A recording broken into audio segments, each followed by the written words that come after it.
even more importantly, it's an office that can test your character. Because you not only face moments when you need the courage to exercise the full power of the presidency, you also face moments where you need the wisdom to respect the limits of the power of the office of the presidency. This nation was founded on the principle that there are no kings in America. Each of us is equal before the law. No one is above the law, not even the President of the United States. With today's Supreme Court decision on presidential immunity, that fundamentally changed. For all practical purposes, today's decision almost certainly means that there are virtually no limits on what a president can do. This is a fundamentally new principle, and it's a dangerous precedent, because the power of the office will no longer be constrained by the law, even including the Supreme Court of the United States. The only limits will be self-imposed by the President alone. This decision today has continued the Court's attack in recent years on a wide range of long-established legal principles in our nation, from gutting voting rights and civil rights, to taking away a woman's right to choose, to today's decision that undermines the rule of law of this nation. Nearly 4 years ago, my predecessor sent a violent mob to the U.S. Capitol to stop the peaceful transfer of power. We all saw it with our own eyes. We sat there and watched it happen that day. Attack on the police, the ransacking at the Capitol, a mob literally hunting down the House Speaker, Nancy Pelosi, gallows erected to hang the Vice President, Mike Pence. I think it's fair to say it's one of the darkest days in the history of America. Now the man who sent that mob to the U.S. Capitol is facing potential criminal conviction for what happened that day. And the American people deserve to have an answer in the courts before the upcoming election.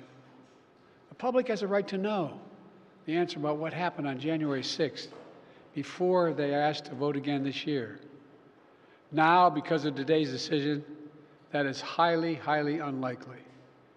It's a terrible disservice to the people of this nation. So now the American people will have to do what the courts should have been willing to do, but will not. The American people have to render a judgment about Donald Trump's behavior.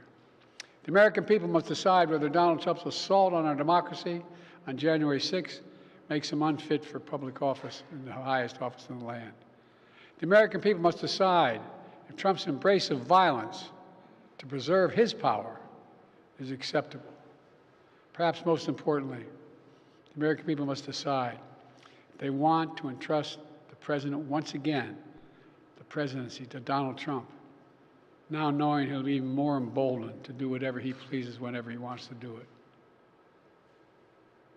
You know, at the outset of our nation, it was the character of George Washington, our first president, to define the presidency. He believed power was limited, not absolute, and that power always resides with the people, always.